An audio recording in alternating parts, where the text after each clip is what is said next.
If your sport doesn't only involve running in one singular straight line, then it's probably important that you need to start sprinting in various ways. And here is the best type of sprinting variations for team sport athletes. What's up, guys? Welcome back to another video. And if you're watching this channel and you are an athlete and you want to improve your performance, please check the link in the description. You can join my training team called the Athletic Endeavours Training Group. And this training group is to make training affordable for younger athletes, even older athletes. I have some older athletes that do the program as well.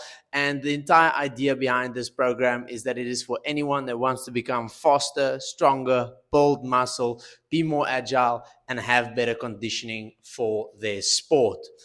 This program is very affordable at $10 per month, and you get a new program every single month. It's 5 days of training, 3 strength training days in the gym, and 2 field days where it's speed, agility, and conditioning focused. Super affordable and good quality training. So if you want, take the link and join us. So without further ado, let's get into the video. So the video for today is sprint variations to improve your speed in your sport. Now, there is a big difference when it comes to speed on a track and speed when it comes to team sports.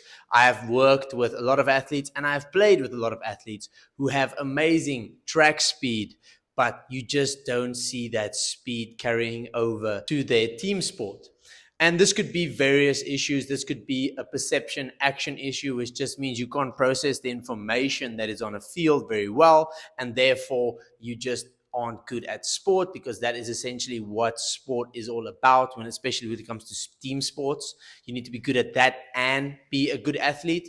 But another reason could be because you just aren't good enough at expressing physical qualities in various ways. And because of the chaotic nature of all sports, athletes need to be able to express physical characteristics such as strength, speed, or whatever in various contexts. You might be fast running in a straight line, but try being fast from a position of standing up or slipping, or try being fast from an angle, coming out of an angle, or try being fast whilst turning around and then getting out of the blocks as quick as possible. There are so many variables that could happen before you start your sprint or during your sprint that will affect whether or not you'll be as effective as usually. So if that doesn't sound like you still need to incorporate these things. So first of all, let's get one thing straight. If you aren't sprinting at least 2 times per week, there's a lower hanging fruit for you outside, and that is to go actually sprint. Don't watch this video, don't save it, don't think about, this is such great information. First, try and go sprint 2 times a week, and then get to the niche stuff.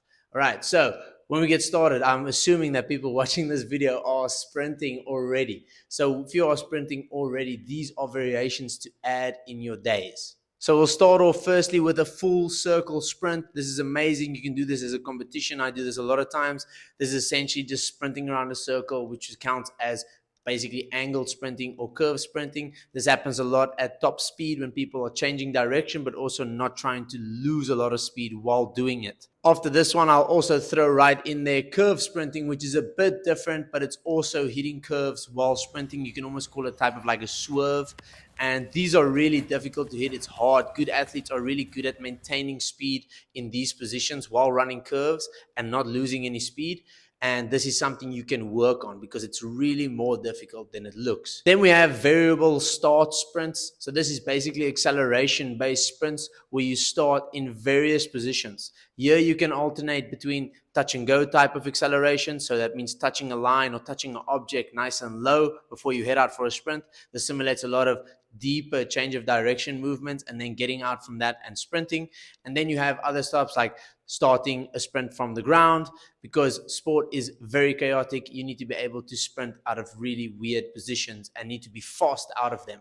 I would basically do things off of a knee, so a sprint off a knee, or maybe even a sprint whilst laying from the back. There's so many different variables you can do, but the key here is to keep it with a lot of variations. Another type of sprint that I like to do is a backwards and sideways sprint.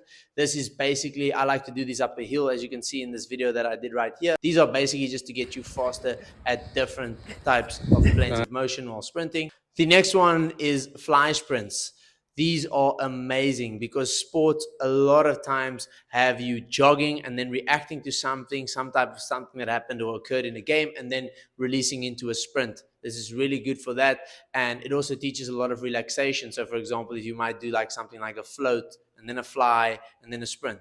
The fly is the part where you actually give everything, and the float is kind of like the part where you kind of more relax.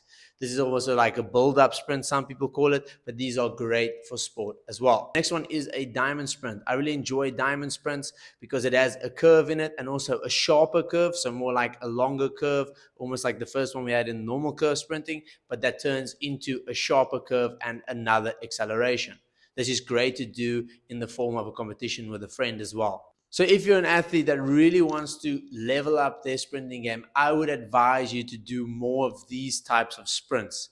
There's so many of them and you need to add them in. Think of yourself, the athlete, as having a library. You need to have kind of like you have this empty bookshelf.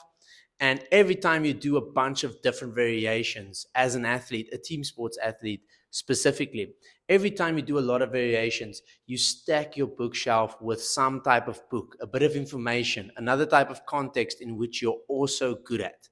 And you stack this book, and therefore you are always ready to pull on one of these books from the bookshelf when you need to do it in a chaotic sport. Because your sport is chaotic, a lot of times random moments will occur, and you'll need to be faster in that context, or you need to express a certain physical quality in that context. And then it always helps to have these in your back pocket. Sport is so chaotic, you really see some of the strangest things sometimes happen in sports, and people need to excel in those positions. So the more you do of these things, the bigger that bookshelf becomes, the more you can call on to these things, and the more you'll be able to do some of these things and also react with these things in sport and be more successful at them. I hope you enjoyed this video and I hope it helped you. See you in the next one.